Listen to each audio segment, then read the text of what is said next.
Good Cabbage. morning, man. We all were having our. You see me drinking this thing during the show.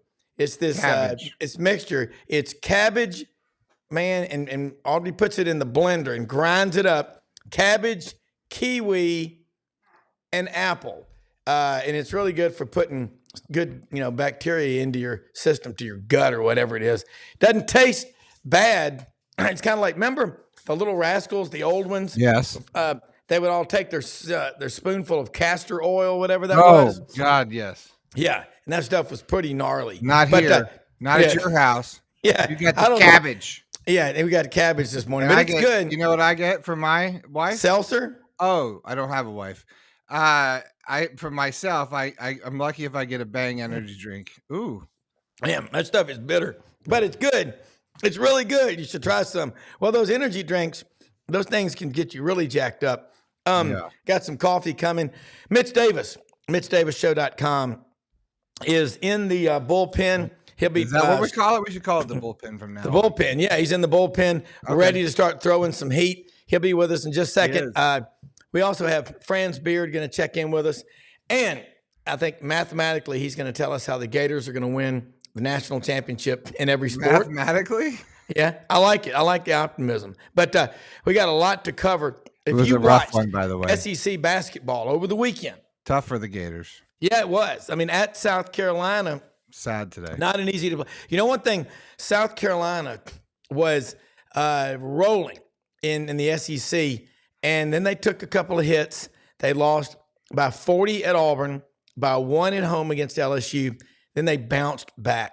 And now they've got Tennessee coming to town, I think Tuesday, tomorrow night, over in Columbia. So look, get pen and paper handy and smash the subscribe button in the bottom right-hand corner that says YouTube and allow notifications. That allows you to get notifications when we do the show. Tell your friends, your neighbors, your family about SEC Sidelines Sports Network and SECU.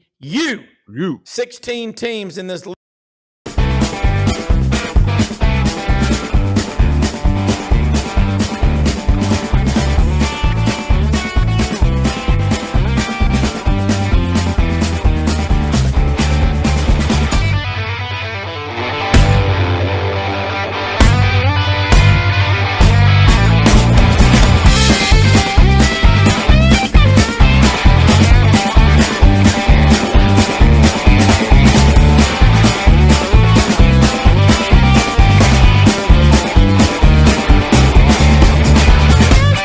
Sidelines with Rob Browne.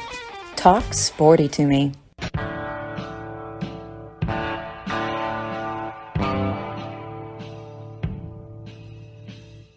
All right. Hey, Mitch Davis, MitchDavisShow.com is in here with us right now. I just got to say this on the front end.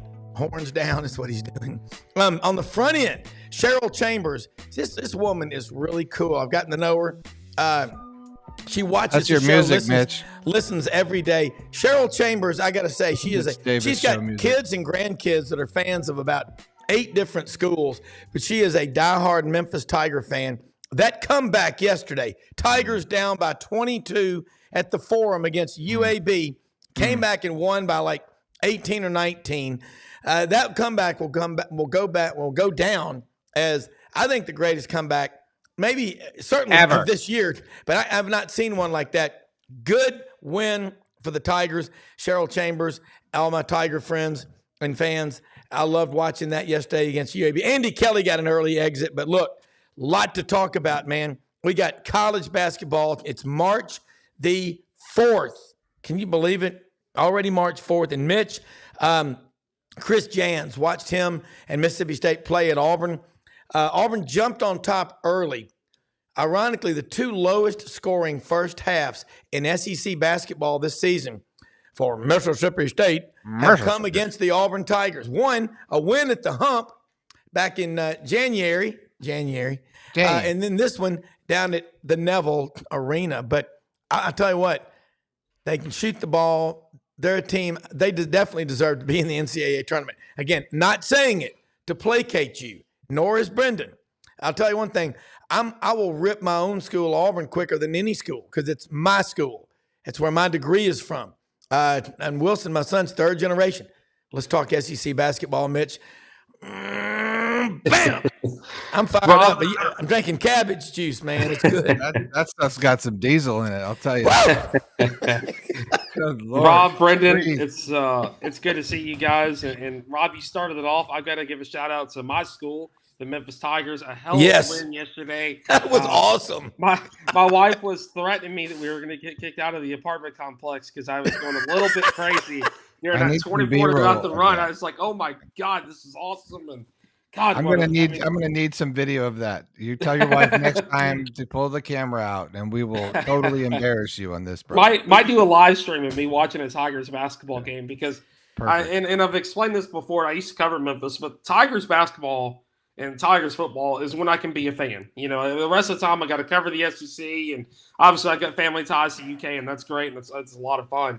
But watching a Memphis game at home or whether I'm at the FedEx Forum or Liberty Bowl, I can be a fan. And yesterday, man, I was going crazy. We had our dog barking, and I was just jumping up and down, real excited, and just a hell of a win. I mean, that was just – I woke up this morning. I've got a Memphis Tiger football hat on for the AutoZone Liberty Bowl this year. So really, truthfully, just a overall great win. I'm so proud of Penny. I'm so proud of the team. Got the American Athletic Tournament coming up in a week or so. So it's going to be awesome. And Rob and Brenden, I really, truthfully, I'm going to make the case for Memphis, and we'll talk Chris Jans and Mississippi State. But Memphis deserves to be in the NCAA tournament. I know they lost 4 straight in the conference. I know what's happened. But you can't take away from the non-conference wins. You can't take away from the big conference wins over UAB, USF, and FAU, who they just beat FAU last Sunday. I was at the FedEx Forum for that game. So if they make another run at this and go on a run where they win the midweek game and they go on the road to beat FAU on Sunday, go in the conference tournament, they're a top 4, top 3 seed, things could get really interesting for the Tigers here in the next week or so. So a lot of excitement, and I'm really excited to kind of watch from afar. I'm actually going to be writing an article later, hopefully today, about Tigers peaking at the right time and getting through this and kind of channeling that inner Memphis, that grit and grind, and getting back to Memphis basketball. So a lot of exciting times. So wanted to say that before I even started about talking to SEC basketball. No, I mean, and I agree with you. And who was it? Brenden last week on our show talked about the dog days of February. Or as they say down here in the deep South, February. Who was that? Heavy. Yeah, it was one of our regulars on the show. But I'm with you, man. I love college basketball. I love sports because you just – the lessons that you draw. Keep fighting. Don't quit. If you get knocked down, get back up. Squeeze your hand as hard as you can. Now squeeze it a little harder. Someone's always going to get up a little earlier, work harder than you are. Mitch, SEC basketball. Yeah. I watched on the color TV. I told Brenden, through the neighbors, they had the blinds pulled up. So I watched the whole game. That cable's expensive, man. So Tennessee goes on the road to Tuscaloosa, in a hostile environment, and gets the win. And Dalton Knecht scored about half as many points as he normally does. Brenden, that is the biggest road win of anybody this year in the SEC, was Tennessee going into the Coleman Airport hangar, Coleman Coliseum in Tuscaloosa, and getting that win Saturday night. You agree? I mean, look, it's timing is everything in this whole deal. It's peaking at the right time, getting at the big win for the big mo, right? I mean, this is what you want going in to March. This is what you need to feel like that you are, all, season long in the discussion. Then people start to doubt and start to, say you don't have what it takes, because all the people like us make these conversations about what team's great. Yeah. I think they're making a huge, huge statement. Yeah. Brenden, by saying, hey, don't forget us. We're going to be in this conversation, not just to win the SEC, but maybe to win the whole thing if they play it right. So I mean, Mitch, that Alabama game against Tennessee, that was impressive. That was top tier SEC basketball, and my dad called me earlier this morning as I was out walking the dog on our normal morning walk, and I told Dad, I said, Dad, you've been around SEC basketball for, he's 58 years old. He just turned 58. And I said, Dad, you've been around SEC basketball for over 50 years. I said, never in the history of our league, and even dating back to the 90s, has our league been so talented from top to bottom. I mean, we were talking about this. We've got 9 legitimate teams that could win the SEC tournament and next week in Nashville. Correct. 9 I agree. SEC tournament teams that could win the SEC tournament. 7 to 8 of those could have a legitimate shot at reaching the Final Four. I mean, things have to go right. You got Kentucky, you got the top feeders, and then you've got Mississippi State, who was one of the best defensive teams in the country. I know we're going to talk about Chris Jans. I know we're going to talk about the Bulldogs. They're one of the best defensive teams, and I can guarantee you, if you're a Houston Cougars, you don't want to see Mississippi State on an 8-9 line in the second round and playing in Memphis. I guarantee you don't. Yeah. Because they're physical, they'll pound you in the mouth, they'll hit you in the face. That's what Mississippi State does. You've got teams like LSU and Ole Miss that are right there. I mean, really, truthfully, they are right there for the picking. They've had a couple bad losses, but they're still good teams. Ole Miss has got Matthew Morrell and Musa Cisse, and they're a really, really good team. They've won 18 in a row before finally losing in the conference play. Then you've got LSU, who's beaten several top-tier SEC teams. They started off slow in a non-conference. They had some bad losses. But this is an LSU team that's dangerous. When you get in this tournament play and you get in March, anything can happen in March. Anything can happen in Nashville. And that's what we're seeing across this SEC footprint. I mean, basketball in this conference has never been so wonderful and so good. And you have to give credit, as much as Craig Sankey and his crew are trying to shuffle college football the way that they are, and we'll save that college football discussion for another day. But what he has done for this basketball conference and what he's done for women's basketball, I mean, mirroring men's basketball and women's basketball right now, you really can't tell the difference in the SEC. When you go look at the SEC women's tournament that starts on Wednesday, again, you've got 9 teams that could win that SEC tournament. You've got about 5 or 6 on the women's side that could go to the Final Four and reach that pinnacle. Obviously, South Carolina is your perennial favorite. You've got LSU. You've got Coach Yo and Ole Miss, who went on an Elite 8 run last year, who was, I think, within 5 or 6 points of reaching a Final Four, being the 3rd SEC team in the Final Four last year. So basketball in this conference is so dadgum important, and we're seeing this attendance numbers. I mean, look at what Mississippi State has done. They have sold out of every home SEC game this season. Ole Miss has sold out of 5 SEC home games this season when they're not playing Kentucky. The Ole Miss has not played Kentucky at the Pavilion this year. Yeah. Florida's got attendance numbers. Auburn's got, I mean, look at Auburn. I mean, they're camping out receipts for games against South Carolina and other. I mean, they're camping out on Tuesday night for those games that play on Saturday. So the SEC basketball and the SEC is such a great place, and I hope to have the opportunity to interview Craig Sankey next week in Nashville. We're kind of working out his schedule with my schedule, and hopefully I can get 10 minutes of his time just to talk about basketball in this conference, because I'm so passionate about the SEC basketball. I can tell you, Rob and Brenden, I grew up going to the Humphrey Coliseum when the Hump was not renovated. It was old. It was outdated. I can remember going to the Tad Pad, Coleman Coliseum, Thompson Bowling before the renovations. I can tell you so many stories about those places. I mean, you'd go to the Tad Pad, and Rob, I don't know if you remember. I remember it well. They had those troughs. You would have to, I mean, as a 10-year-old boy, you're standing next to grown men trying to take a leak in a trough, in a horse trough.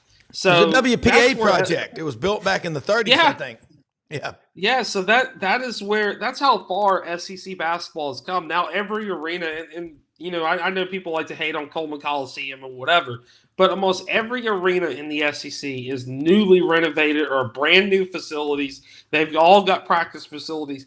Basketball in the SEC, man, it's beautiful. It's exciting. And really, truthfully, I'm just so excited and so honored. I say this all the time on this show. I'm so honored to get to do what I do, to tell these stories, to be a part of a very small part of this conference, because I'm so passionate about the basketball of this conference, whether it be men's or women's. I guarantee you, I can't go to Greenville this weekend because I'm going to Nashville next weekend, but I'm going to watch every women's basketball game starting on Wednesday morning and watching those games and growing these games, because I know when I have a kid, I'm going to be taking them, whether it be a boy or girl. If they're a girl, we're going to go to every women's basketball game at either Mississippi State or Ole Miss. If it's a boy, we'll do the same with men's, because it's so important to grow the game. I know baseball is important, softball is important, but basketball, man, it is that kind of that bridge between that seasonal depression stage, gets people out of the house, gets people excited, and you get 2 basketball games a week.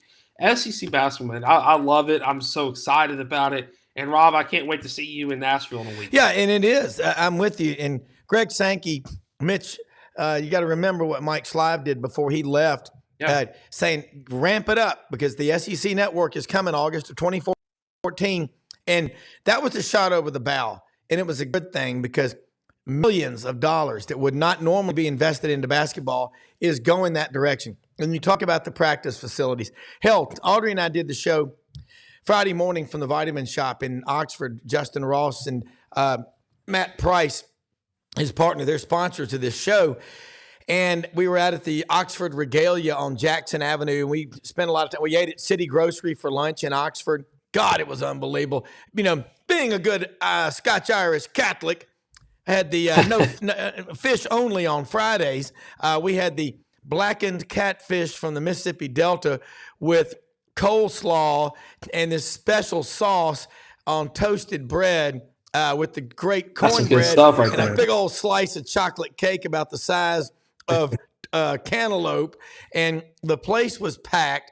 We went around the square, and Audrey had not been to Oxford in a long time. I bet I've been to Oxford a couple hundred times over the years. I love these college towns, and it is Southern. You are in the South. It's not some scrubbed up PC crap. You know what? It is the South. I love it. It's a college town. The people, the facilities in Oxford, and you know what's going on in Starkville. I've said it for years. Mississippi State got way ahead of Ole Miss in the facilities war. Now Ole Miss, we drove 18 miles an hour around the campus out of respect to Archie Manning. But Audrey had not seen it, so we spent most of the day Friday before we came back up to Memphis. And I got to tell you, Mitch, I'm right. You're right. This basketball, it's great. College baseball, it's starting. Hadn't gotten into SEC play. That'll be the weekend of the 15th, 16th, and 17th. While we're down there in St. Patrick's Day. Yeah, we saw Swayze, Swayze Field, and Oxford. You pick it, Starkville, the district, whatever. By the way, one of our sponsors, Hewlett and Dunn Boot and Clothing Company on the historic square in Collierville, Tennessee, has a new line of clothing called Down South Acres. A couple of guys in Summerville, Tennessee, making authentic, great-looking Southern clothing.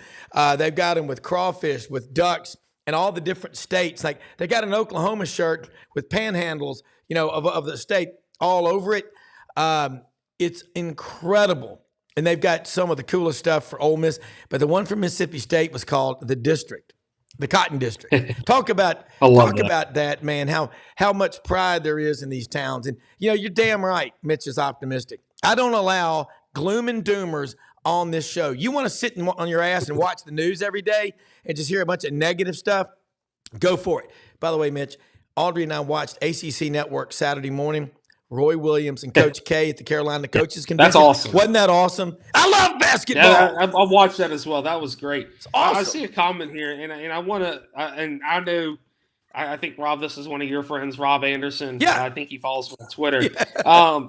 Athens and Tuscaloosa should be ashamed of where they play home games. Wait, continue reading. The Gators should be thankful too, or worse than their facility. That is the dumbest comment I've been to Athens and I've been to Tuscaloosa, and I love Tuscaloosa. Coleman Coliseum is one of the most one of the most dope places to ever see college. I love that. You can say pretty much anything. Dope. Brenden, can we get the Millennial Dictionary? I like that term. Millennial. Keep that's rolling, dope, Mitch. Dude, that's He lived in Boulder for a long time, basically. That's dope, dog. I'm from Memphis. Come on, like I say. Look, man, I ain't say from Memphis. I'm from Florida. That's dope. Okay. I mean, go. I don't understand. And let me say this. I don't mean any disrespect to the older generation. Yes, you do. But the older generation, man, they are so just. Not they dope. nitpick every single little thing. if you notice, the old school generations, the one who rolled out a lot of those vintage logos. They wanted the new logos. They wanted to look sleeker. Now us younger generation, man, I can tell you from a Memphis person, a former Memphis student, we're rolling back all the Memphis State stuff, man. I just bought like $100 worth of Memphis State apparel that say just Memphis State on there. And I know that Ole Miss people are trying to bring back Colonel Reb and still young and hip. Yeah, look, Rob Anderson, my guy, you need to come hang out with me.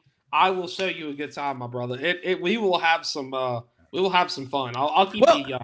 Hey, look, my kids, if they've taken all of my old Auburn, my retro stuff. Yeah. I mean, they've got 60 shirts, Wilson and Max, and Hallie's got some, but Wilson took one pile of 25, and I'm talking about with the eagle coming through it. Look, people do love the connection to the past, the present, and the future. That's the cool thing about it. And I will say this though, Stegman Coliseum, aka the Stegman Morgue at Georgia.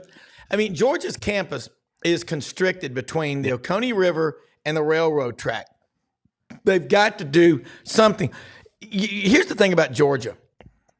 Auburn makes a living of getting players out of metro Atlanta. Yeah. And Georgia, they just, for whatever reason, football is so big. How can you be, and Brenden knows this, Florida is an everything school. I think they've won 265 SEC championships in all sports. It's unbelievable. But you got to say, again, fans, Mitch, your description of SEC basketball is right. And every generation thinks that the one that follows them is a bunch of idiots. And we know that drill. It's fun though, because when you get around, if you listen to what Roy Williams and Krzyzewski were saying in that deal on ACC Network, they're right. If you don't adapt, you're done. And you don't give up your principles and your core values.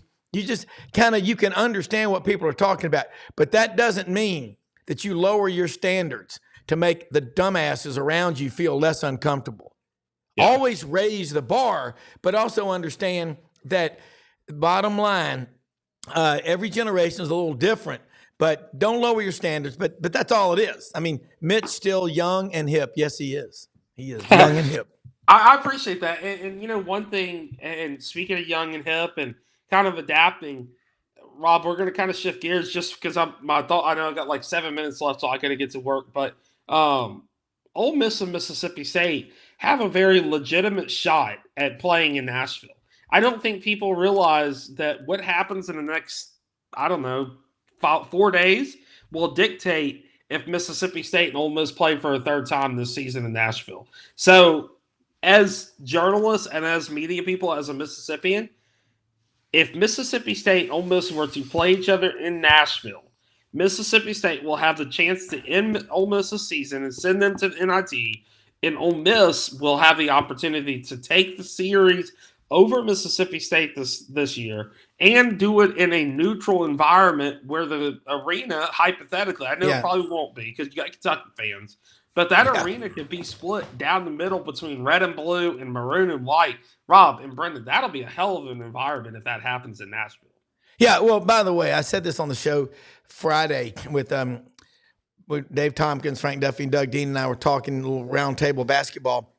Cha-ching, cha-ching. Every time Kentucky wins, I can just hear the price of hotel rooms in the metro Nashville, Davidson County area going through the roof because the Kentucky fans are going to take over. It's going to be Catville, and Brenden knows it. I know. Brenden knows it.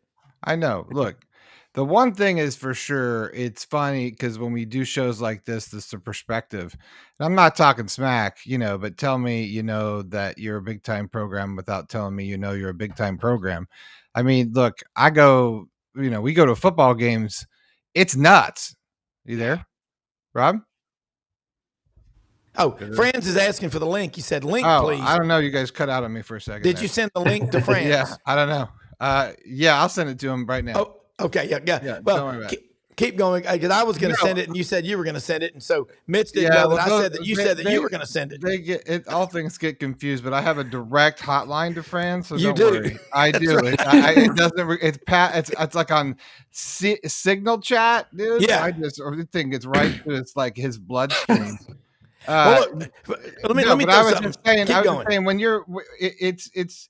You go to obviously a Gator game, you're looking at, an insane amount of human beings, when you do these big program games, you get used to sort of, seeing this every game, because everyone's getting up to play you. Right. Yeah. And if you followed your team long enough, or you look at the Urban Meyer years or all that kind of stuff, they were calling it Gaines Vegas because it was, because it was. So, I've seen that when Kentucky comes to town, what it's like because they travel, right? So that's the whole thing in the SEC. If you're a fan in the SEC of a big or of any program, everyone knows it's about, okay, how well do you travel to your bowl games? How well do you travel to your away games? Correct. How well do you represent the road? That's all about how much smack you can talk, and there's layers of this stuff, when you're a fan in the SEC. Here's Franz. And so, and I'll bring him in right now, Franz Beard. Hi, Franz. Hi, guys. Hello, Franz Beard. Franz. All your friends in Franz, Bluff, Arkansas. You can join in on this. I was just explaining or saying what it's like to watch a program sort of, like Florida, a la Florida, when and obviously Spurrier, watching sort of the escalation of your program being a smaller program into a big, giant program where and what it's like when, teams like Kentucky come to town because they travel so well, because everyone wants to get up for your big program. Everybody wants to come to Gainesville and, win one and all that kind of stuff. Don't you agree to some extent, Franz? I mean, I've only lived this with you for a decade, literally on road trips and going through this with you. So. Well, hold on a second before he does, because I know Mitch has got to check out. He's got to go put on his cape and be super banker. That character that Milburn Drysdale made popular on the Beverly Hillbillies, super banker Milburn Drysdale. But Mitch, I mean, and I wish you could stay on with Franz because we're going to have some fun. But I know that the finance world is calling you. But I got to say, Mitch, love your enthusiasm. But damn it, ask the questions, ask the tough questions, because the duty, the role of the free press is to hold those in positions of authority accountable. And being blackballed by a school or media organization, whatever, because you ask tough questions, shame on them. Shame on them. You know what? As long as they're legitimate questions backed by facts versus, don't traffic in rumors, but damn it, ask the tough questions. Yeah, you got to do it, Mitch. So close out. I know you got to get going, but I love you being on here.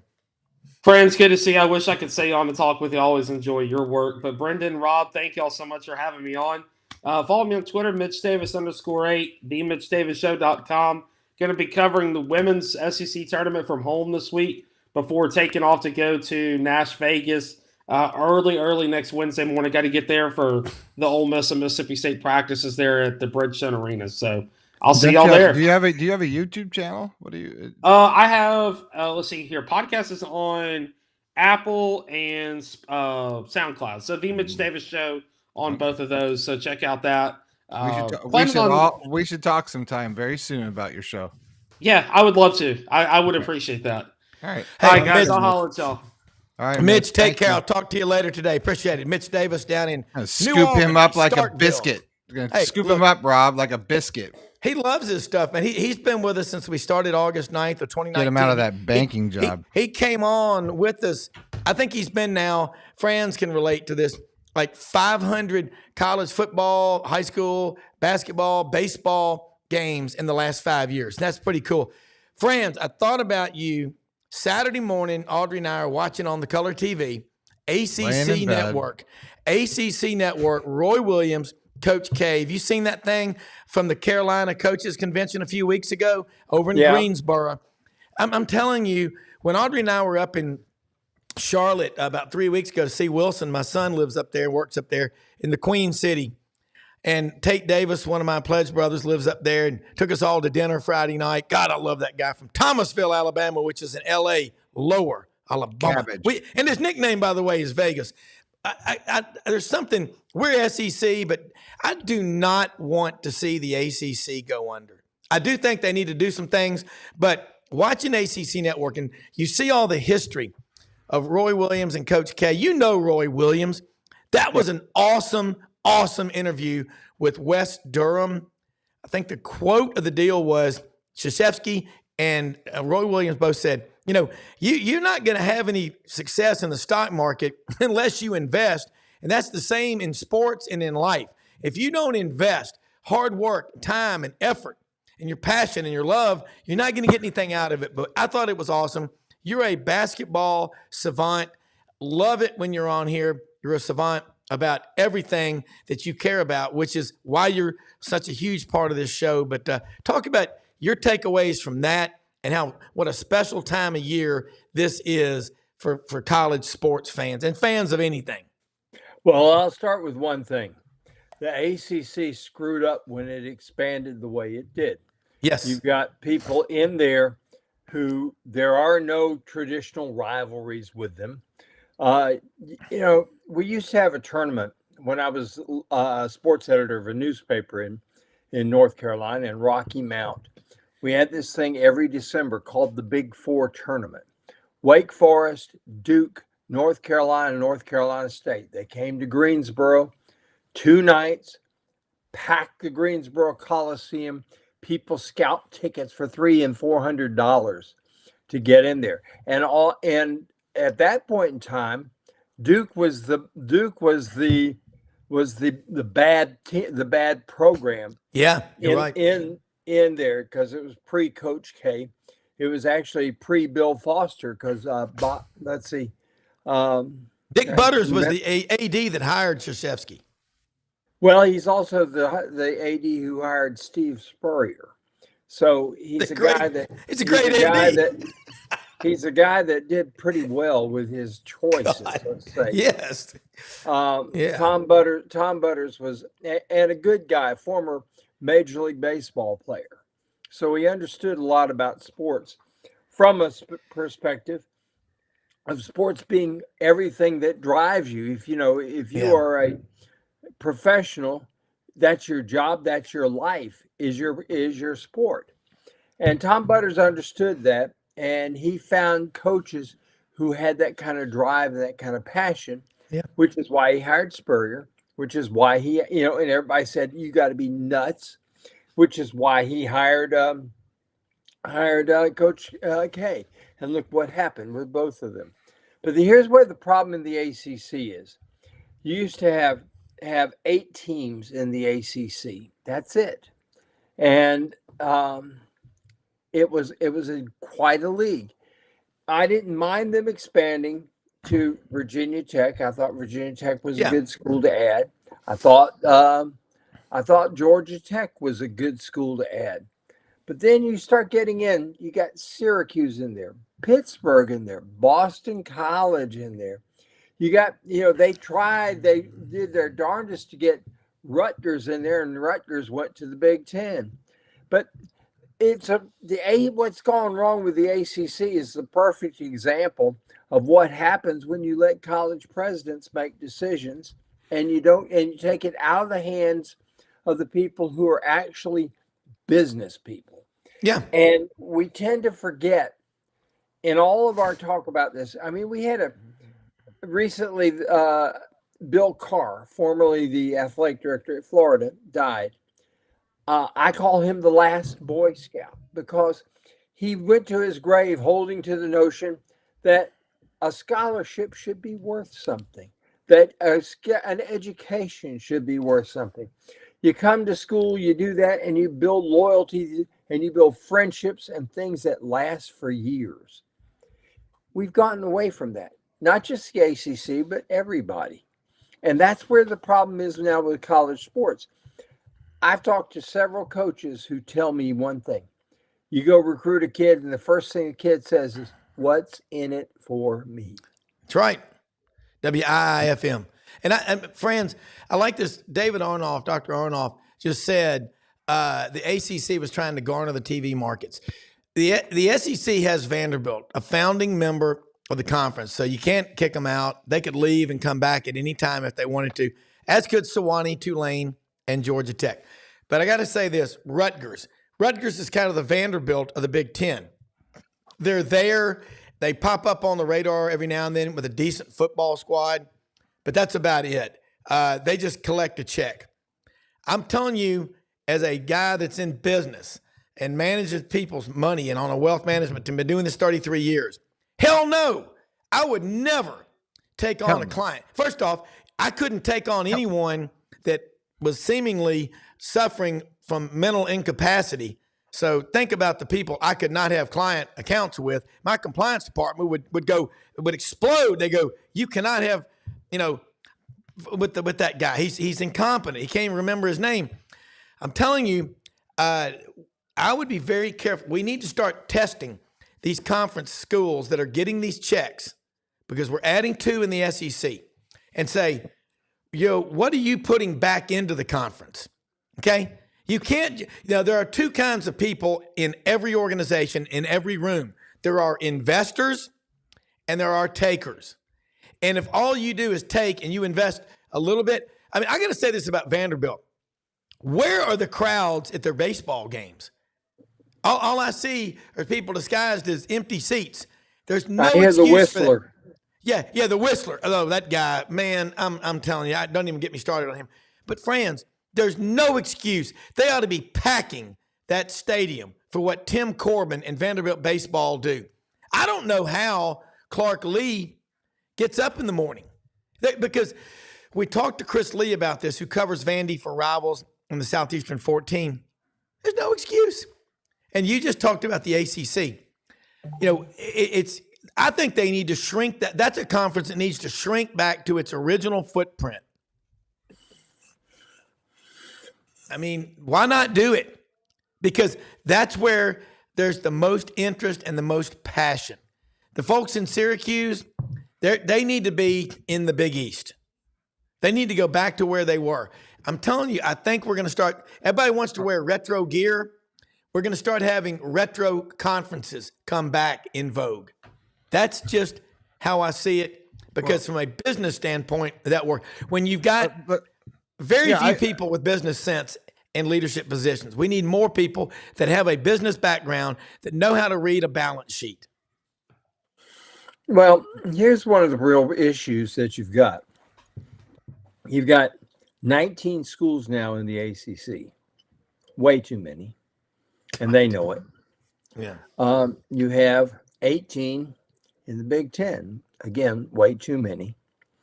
You essentially have 2 separate conferences trying to run under one umbrella. Here's where the SEC and why Greg Sankey was smart.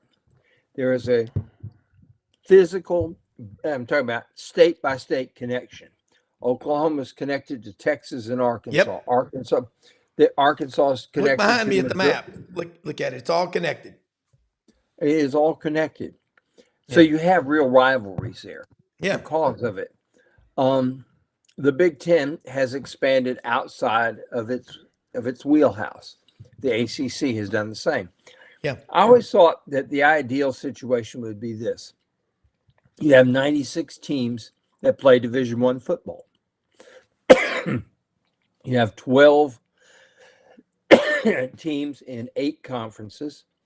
You have a conference championship game that serves as the first round of the playoff. And then you have 8 conference champions emerge. And in 3 weeks, you've got a national champion. To me, that always seemed like the ideal situation if you would do that. But there's one slight problem with that, Rob and Brenden. It makes sense to do it. And as you all know, from having watched the NCAA in its infinite wisdom operate for years, they are a special kind of stupid. Yeah. They really are. They work at it. They practice it. Well, original thoughts die quickly in the NCAA's head because they can't stand the solitary confinement. I'm just convinced that common sense is a real problem. This is, you look, guys, this is basketball season, but what are we talking about here? Here, instead of the possibility of one of the really great SEC tournaments we've ever seen, because you have legitimately 6 teams that could make the Sweet 16. Let's talk about that, because that's a question from one of the people. Pick your Sweet 16 SEC candidates. Well, Kentucky, I think, is having watched them play, and with Ivicevic now able to play as he's playing, Kentucky could win it all. Yeah, they're the one team that nobody wants to play right now. No. And you look at them; they've got Ivicevic, they've got Bradshaw, they've got the big I can't pronounce his name. Then you got Reeves and Trey Mitchell as your power forwards. You got Thiero. And then you've got all those guards that can shoot. They can run you out of the gym, and they don't have bad shooting days. It just seems they got too many guys that can shoot that if one guy's not hitting, they just rip him off, sit him down, and put somebody in who can. You got Tennessee that can defend as well as anybody in the country. They can defend you. I'm concerned about their depth. They really are only 7 deep. And I think they've got a real issue if they ever get into a situation like Florida did, where you have over a 4-minute stretch, Florida got called for 8 fouls. South Carolina shot 13 free throws. There is no defense, none, for a free throw. You may be the greatest defensive team in the world, but if the other team is scoring at the foul line, you can't defend it. That's right. Florida is capable, but I don't think. I think getting to the Sweet 16 is going to be an issue, because they're probably going to get stuck on that 8-9 line or that 7-10 line, which means you're going to play second round. You're going to play either the number 1 or the number 2 team. Florida needs to be a 6 seed, and I can't see how they're going to do there. Auburn can do it. Auburn's got to have a lot of things to go right. Auburn's got to make shots. When Auburn's making shots, they can beat anybody.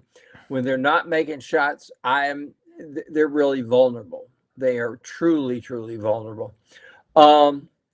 Alabama is a team that if teams play their style, if you're willing to run with them, they will run you out of the gym. The only way you can beat them is you've got to grind. And that's why Tennessee beat them in Tuscaloosa Saturday night. Tennessee was willing to grind. When Dalton Connect only scores 13 points and you still win, you have been in a grind. Now, it's hard to imagine that a game that's decided in the 80s, high 70s and 80s, is a grind game. But the way Alabama plays, if you hold them less than 90, it has been a grind game. Yeah. And but they can do it. South Carolina is as underrated a team as there is in there. And all you got to do is look at the fact that they limit you typically to fewer than 23-point attempts. They put their heels beyond the line and they defend you outward, and they make you shoot. Instead of shooting a 23-foot shot, you're suddenly shooting 26 and 27-foot shots. Makes a big, big difference right there. Yeah, it does. Well, thinking about this, the SEC and the best teams, Dalton Connect, when they lost at home 63-59, Tennessee did at Thompson Bowling to South Carolina, he had 31 points. The rest of his teammates had 28. And then you look at a team like Auburn that plays 11. Well, the Berminator, Lior Berman, has an ACL injury. And I read on Auburn Undercover last night, out for the season. They got fortunate that Jalen Williams, who was injured in the Kentucky loss, was able to come back, and he played at Tennessee Wednesday night. That was a quick week and a half out, but he was back. I look at South Carolina. they've got to play Tennessee in Columbia. I believe that game's tomorrow night. Mhm. Tennessee's still got to play Kentucky in Knoxville. But nobody in the SEC historically has ever beaten Kentucky as much as Tennessee does. They've won over 80 times in that series. Now, then you've got Alabama has to make a trip down to, I still call it the O-Dome, because that's what it was called. The That's O'Connell what it Center. is. France calls it. Yeah, the O'Connell Center, the O-Dome. And, you know, and friends, it's a funny thing. The air-supported domes was a friend of my dad's, an engineer, was working on a project in Osaka, Japan. And he said, Browne, he said, we were running out of money. And they said, well, you got to finish it. He said, being engineers, we said, okay, let's put our hard hats on. Let's get our pocket protectors out and let's start thinking. You know what they did? They came up, they used conveyors and fans and created an air-supported dome in Osaka, Japan. And Roy Geiger came back, and he was also the engineer that built the Carrier Dome at Syracuse. Geiger. Same guy that made the Geiger counter? No, not the same one. All right. But Roy Geiger was an incredible engineers. Engineers are the best.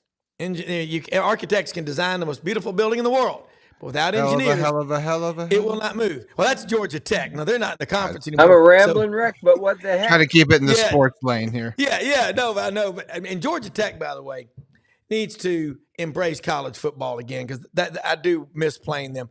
But friends, it's going to be a tough. Think about this. These last few games, and Auburn's got to play at Missouri Wednesday night, and then they come home and play Georgia. One chapter at a time. As fans, yeah, we can look ahead, okay? But this is a hell of an ending. Tennessee's got a brutal couple of games at South Carolina, Kentucky. Alabama's got to play at Florida. I mean, I want you to think about this. Yeah. If Alabama wins 1 out of 2, they finish with 13 wins. If Kentucky wins both its games, it finishes with 13 wins. yep. If Tennessee loses both its games, it finishes with 13 wins. If South Carolina gets 1 out of 2, they get Tennessee and they get Arkansas. They get 13 wins. 4 teams tying for the championship. Well, if Auburn finishes, Then you got Auburn, which could win 2, which should win 2. should. I predicted that. I predicted they would go 3-0. No. So you got Auburn, Alabama, Tennessee, South Carolina, Kentucky. We could have a 5-way tie for the SEC championship. You tell me this is the unlucky best number. league in the country? Yeah, and that's just what's crazy. A while back, and I think you were on the show with me that day, I was saying I think the winner of this league is going to be 14-4 or 13-5. It's that competitive. The SEC. All right, friends, got to play some history with you right now, and Brenden will love it. Thinking about history. If you're wondering, I just have a bucket of Florida hats. It's just a bucket. Well, it's a good-looking There's hat. probably 300 of them in there. It's the original F. I love retro. I love history, traditions, and heroes. And you think about this. I got to ask you this about some football stuff right now. Spring practice is underway. GatorBaitMedia.com. Y'all put out a ton of great content, whether you're a Gator or not. You need to subscribe to this because you're going to be smarter for it. SEC, way too early predictions for next year. Alabama flipped one that had been committed to them. Antonio Coleman, defensive lineman out of Saraland, Alabama, superpower, 7A. He flipped back to Bama from Auburn over the weekend. Don't count Kalen DeBoer. I'm just going to say something right now. Ladies and gentlemen, the Red Elephant Club, okay? This organization is the machine behind Alabama athletics. And I'm telling you right now, folks, they have been kind of watching from a distance, NIL. A couple of weeks ago, they started getting involved. You better watch your ass, folks. The Red Elephant Club is back in the game, okay? And they are serious about Alabama. And with NIL being what it is, remember, Alabama under Saban, the mantra, as Gary Harris of Tide 100.9, a regular on this show, said, was, why do we have to give to NIL? We are the pinnacle of college football. We're paying for season tickets. We're paying for priority seating. Now we got to do NIL. You know what made them slip into this motion of like, okay, Nick Saban's gone. He didn't like NIL. He hated it the way it is. So now the Red Elephant Club is going, we don't want to lose our spot. Folks, if you think Alabama's been recruiting well, get ready. The Red Elephant Club is involved now in the mix. They're involved now, all their chapter meetings. They're going to get into NIL, and you're already seeing it, the effects of it. Kalen DeBoer, he may be from South Dakota. Maybe he's got some good pheasant hunting land, Coach. I'd love to go hunting with you. But this is serious, friends. The Gators, Tennessee, Georgia, LSU, Arkansas, every school in this league has money. Why are some schools late to the party?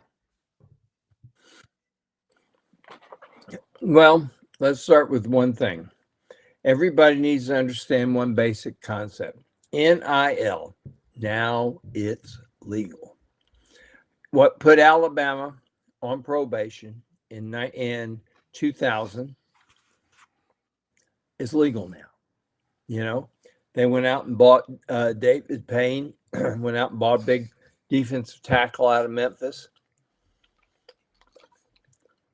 Now it's all legal.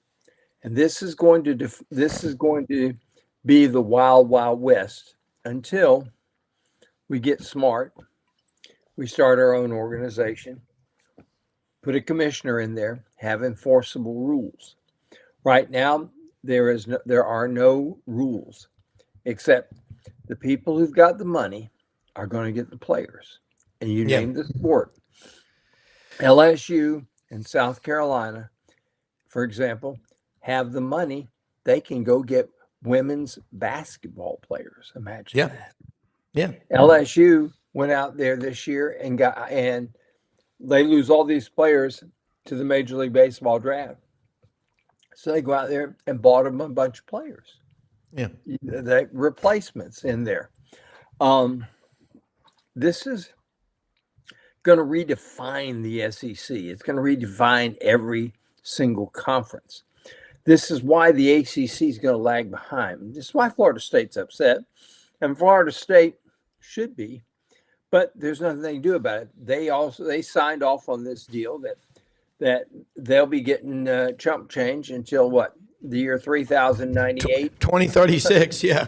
Is it really just only that? I thought it was like 3000. No, I agree with you. It feels that way. knows? Yeah. It's kind of like the Big Ten. There's 14 teams of the Big Ten.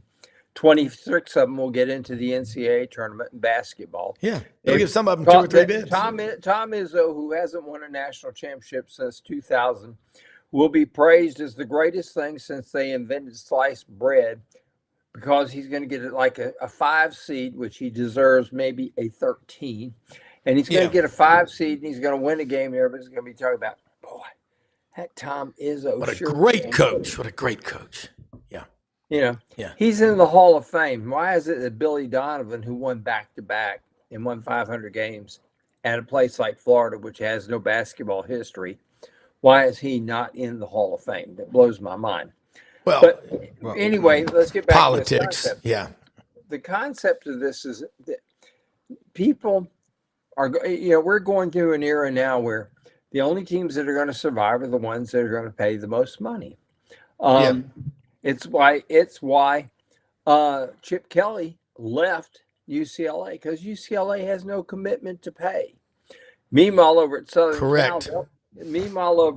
Cal, they just call up all these Hollywood people who went to school there and say, we need some money, and they'll peel off here's 50,000. Will that help? It's all I got in my pocket right now, and that's kind of the way it works.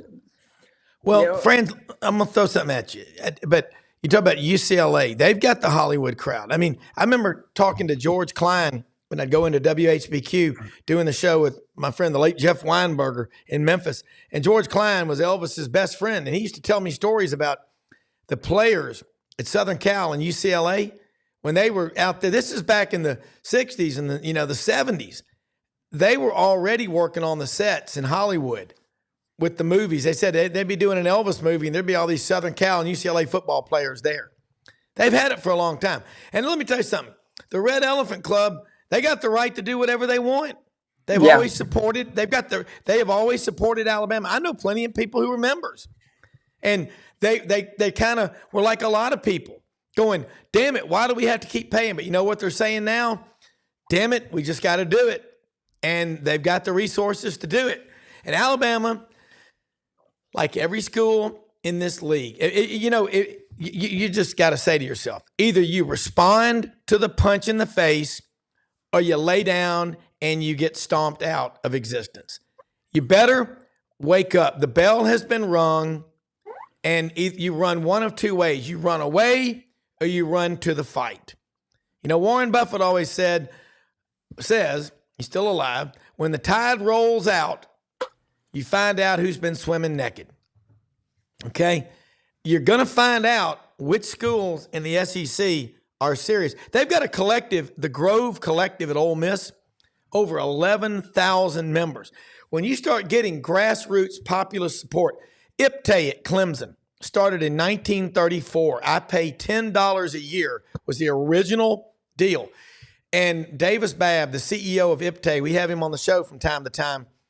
He's amazing. They bring in 35 or 40 million a year. So that helps to offset what they don't get from the ACC revenue sharing plan that, say, an SEC school, they're getting 30 million, maybe 35. SEC schools getting about 50. Those numbers should go up. But, Dr. Arnoff, Rutgers brings in the New York TV market. Nothing brings in the New York TV market. I mean, they already had, I guess, the Big Ten, but I think it's more of a pro market. But there's factions of college football and basketball fans of every school in the country. Look, New York City, the financial district, is made up of people from all over the country. One of the biggest hedge fund managers up there, Paul Tudor Jones, went to PDS, where I went to school, and MUS, from Memphis. Huge duck hunter, worth over $5 billion. Okay, he lives in Storrs, Connecticut, works up there. That's your typical, that's New York. Now, the average people up there, I don't think they watch college football. I think bringing Rutgers, what did that do? Okay, it's kind of, there's an old saying, why take a good-looking girl to the beach? Why bring sand to the beach? There are going to be a ton of them there anyway. What did they gain? And you're right about the ACC. What did they gain by bringing in Syracuse? And bringing here's in the issue. It doesn't make any sense. North Carolina State, Duke, and Wake Forest have fans that will pay, and they have alumni who will pay. Yeah, they have this thing called the Morehead Scholarship at North Carolina, which we had when I was at Rocky Mount. We had a guy that was given a choice between a football scholarship and a Morehead Scholarship. He chose the Morehead Scholarship. They gave him $25,000 at the beginning of every semester, and all he had to do was pay his tuition, and the rest was his. Mr. Morehead was one of the starters of a little company called Union Carbide. Wow. Holy shnikes. Tuition was probably, what, $500? Back then. You go to North Carolina State, and you got all this tobacco money. That's North Carolina State. Yeah. Wake Forest, the R.J. Reynolds Company. Duke, the tobacco company, American Tobacco Company. Was that. And see, those people, Clemson was there too, could rally the kind of support. Virginia, big money up at the University of Virginia. We tend to forget that, they want to be snooty about their academics, and they should be, but they've got money and so forth like this. And this is where it's at now, is you look at how they've expanded and who they brought in. They brought in Miami. Miami has yet to win an ACC championship in football since they brought him in. They thought, oh boy, we're going to win national championships. Yeah, Miami correct. Hurricanes, and they have yet to win one. I mean, you look at this. Here's the interesting thing: Clemson has won 2 national championships, and FSU's won one. I'm talking about in the 2000s. Okay, look at what's happened in the SEC. LSU, Florida, Auburn, Alabama, Georgia. That's 5 different schools that have won national championships. Go back to 1998, and you got Tennessee in there. Yeah. 6 different schools in 26 years have won a national championship in football. You go to basketball, and yeah, they got North Carolina and they have Duke in there. But since they joined the ACC, how many championships has Syracuse won? How many national championships has Syracuse won since they joined? How many has Boston College won? None, of course. How many has Pittsburgh won in anything? None, of course. And this is the danger that you get when you expand, when you have school presidents, because these are all fine academic institutions. Pitt, Syracuse, man, you can get a great education there. But can you compete with everybody else in the other sports? And this is where the SEC has been smart about its expansion. All the states are connected. You've got really good academics at every single SEC school. Yeah. You know what, friends? And I like comment from Daryl Benton's Smoky Mountain hams and cured bacon. Y'all have a great show. Thank you for that very much. He's a Tennessee Vol over there in Madisonville, Tennessee, near Athens. By the way, Brenden, that smoked bacon, I'd love to have these folks as a sponsor. And he says it's a mom and pop organization, not real big, but friends, check them out, man. Benton's Smoky Mountain. I had some of that a few weeks ago over in Atlanta. Oh my goodness, it is incredible. Look, Dr. Arnoff, you're right. Dr. David Arnoff is a very, very smart guy. Lives up in Panama City in the Panhandle. They did try to get the Eastern Seaboard. Friends, you're right.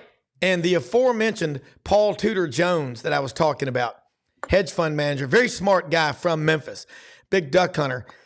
He's a University of Virginia graduate, hence the basketball arena, John Paul Jones Arena, named after his father. And I know his father in his mid-90s was still sitting courtside at every Memphis Grizzlies basketball game at the FedEx Forum.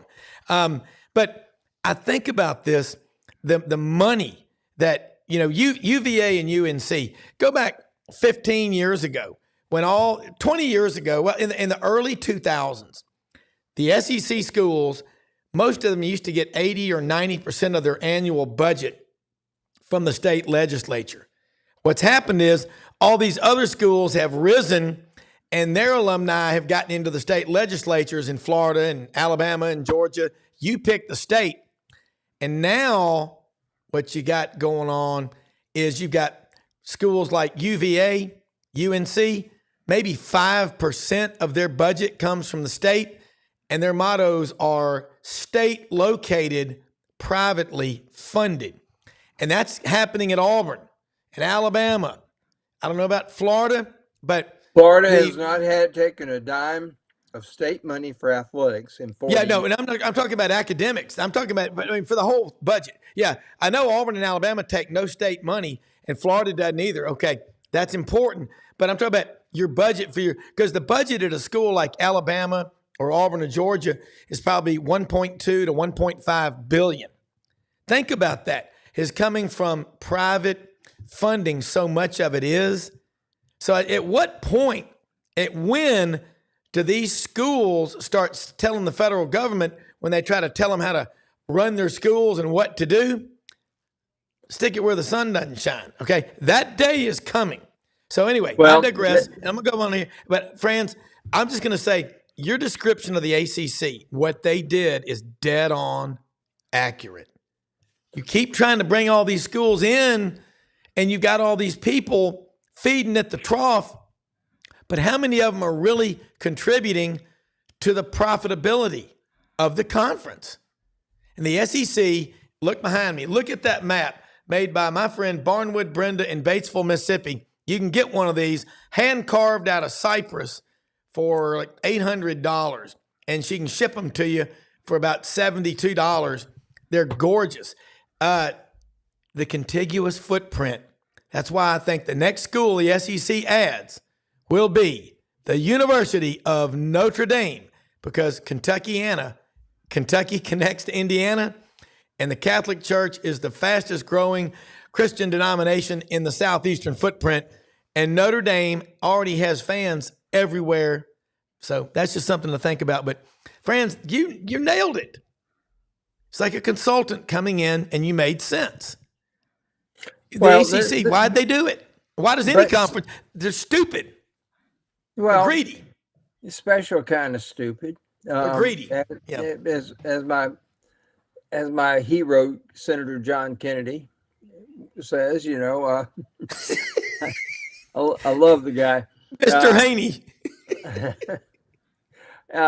But here, the SEC has succeeded because look at who the presidents have been: Roy Kramer, Mike Slive, and now Greg Sankey. Yeah. 3 people who were forward thinkers, ahead of their time, and that's why they've succeeded. And they've also succeeded because the presidents in the SEC understood one thing: if we want our athletic product to benefit the entire school, and you look at what's going on, for example, at Georgia, because they've won all these national championships. Alabama, they said the same thing. At Florida, they've always said the same thing. Yeah. When the athletics do well, people pay to come to school. Yeah. And people come to pay to school. Out-of-state tuition at the University of Florida, in-state tuition, I don't know what it is nowadays, but out-of-state tuition is 2 or 3 times what it costs to be an in-state student. About 3 times. For example, if it costs you $10,000 a year to go to Florida and you're in-state, it's going to cost you about $25,000 a year out of state. And that's all money that comes in. The University of Florida right now is sitting on more than $2 billion in cash. I'm not talking about endowment money. I'm talking about write a check money. They got $2 billion in their checking account. Is that for debt service though on projects? I mean, nobody could keep $2 billion in cash. With interest rates what they are now, yeah. But that's that's got to be committed to something. This is how much money is being generated from people coming to school there. Oh yeah, absolutely. Yes, like what they get from the Gatorade Trust every year, which contributes to them and so forth like that. What percentage of Florida's enrollment is in-state versus out-of-state? I didn't mean to interrupt you, but I got to know that. Probably about 90% is in-state. Whoa. And we've got, maybe, let me check that, maybe 80. If you count the grad students, it's about 80 because, Florida, for example, we probably have 3,000 Chinese students who are here as grad students. Florida's engineering program is just out, and material science programs are just off the charts good. But you look at this and you look at the number of students. We have 66,000 students who come to school here. But not all in Gainesville. You mean system wide? No, I'm talking about Gainesville. 66,000. Yeah. The Aggies and Texas are going to, Texas is coming in. They're bigger than the Aggies. The Aggies have 70,000. And Texas is bigger. Yeah. Hey, unfortunately, we run out of time. But you know how many engineering students Texas A&M has? 20,000. 20,000. And Florida, I don't know how many Florida. Friends, can you find out for us? I'm trying to wrap it up. I'd love to know how many students they have in engineering, because Florida's one of 6 schools in America that has a vet school, a law school, and a medical school. And it's all on the same campus. Yeah. All on the same campus. Here's the other thing. We got a med school, we got a veterinary school, we have a law school, we have an engineering school. Everything is all on the same campus. We got 66,000 students here. Yeah, you know? I did not know it was that big. Which is mind-boggling. Yeah, it is. We've run out of time. Brenden, I'll tell you what, friends, this is unbelievable. And I'm going to tell you, Daryl Benton, your Tennessee Vols, it's tomorrow night. It's at South Carolina. It's going to be the big game. You know, this is the most exciting. This show's been awesome. We could go for 3 days. Be back on tomorrow, friends. We'll get you on again during the week. Your knowledge of basketball and North Carolina history is freaking awesome. I mean, when Audrey and I were cutting our way through the mountains of Western North Carolina about 3 weeks ago, Friday, we stopped at 2 new Buc-ee's, by the way, Crossville, Tennessee, and Sevierville. 74,000 square feet of Buc-ee's. God, I mean, it is Wawa on steroids. Yeah, you know? it really is. It's awesome. 100. You know, the over Daytona Beach Buc-ee's has 100 gas pumps, and you go there. You know, you go there 3 o'clock in the morning. They got a waiting line to get one of those 100 gas pumps. You go inside. By golly, you know. Every kind of sugar bomb that has ever been invented, they've got it. Hot brisket.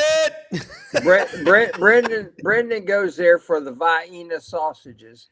Yeah, I don't like sausages. Most people would say they're Vienna sausages. I don't like those. I don't like them at all. I don't like Vienna them. and soda crackers because they give me heartburn and I don't like it. If you've ever been to Georgia, there's no such place as Vienna. Georgia with you. Vienna, Georgia. With you.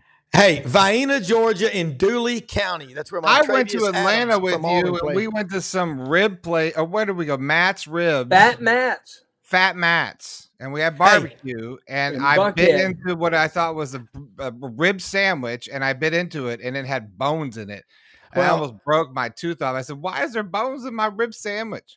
Because they didn't debone it. Hey, I'll tell y'all something. I'll ship y'all some Craig's barbecue sandwiches. It's pulled pork loin with chopped up pieces of apple and coleslaw in it, and this awesome sauce wrapped in wax paper. It is so good. And then Cozy Corner is another one in Memphis.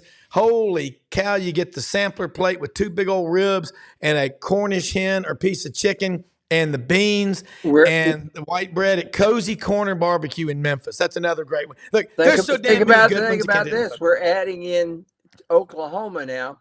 So now there's a reason to go to Dink's Barbecue in Bartlesville, Oklahoma, the place that has the greatest sauce ever in history. I get it sent to me by the gallon. A home of Phillips 66, I might add. Hey, we live in the greatest country in the history of the world. Most often we see the face of Christ in the least among us, man. We are blessed beyond belief to have great producer like Brenden Martin, unbelievable mind like Franz, the Iron Duke Beard, and Mitch Davis, all our sponsors, all our guests. Check them out. Follow them. Franz is on the Buddy Martin show tonight, right? Franz? No, you're not. Yes, I am. Okay. And guess Iron what? Duke Monday. Guess what? We have the Alabama, you know, they screwed Eli Gold. I can't like these people for there's no reason to like them. You know, the new guy may be good, but nobody says touchdown Alabama. Touchdown Alabama. You're never gonna have it. You're never gonna have that. That's the sad part. Yeah. I mean, Eli has been torched, you know, which is dumb. But you know, nobody ever said they're really smart there. But that's okay. Oh boy. Yeah. Shots fired.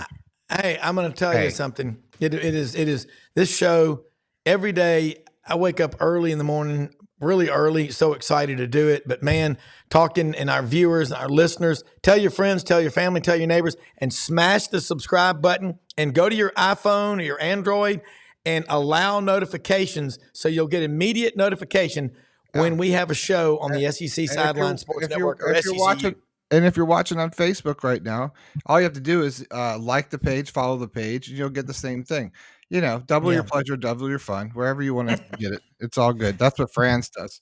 And we got the Iron Duke here. We're going to talk about the drama unfolding, the comments and stuff like that tonight, so it'll be good. Check us out. I'll try to join you since you're going to be on. Good. I love it when you join us. You know, we need to talk anyway because we got. Bye. Bye, y'all. We need to talk anyway. You got a pretty mouth. Thank you.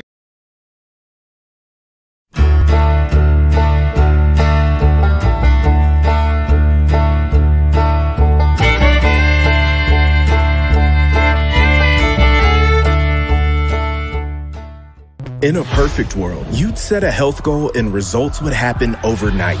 In this world, the real world, it takes time, dedication, and the right support to achieve your best self. The Vitamin Shop's health enthusiasts are here to make sure you're not wasting a single moment on the wrong supplements. From the highest quality sports nutrition and superfoods to the most sought after trends, you'll find a huge variety of science-backed solutions for every goal and the people to help guide you along the path to greatness.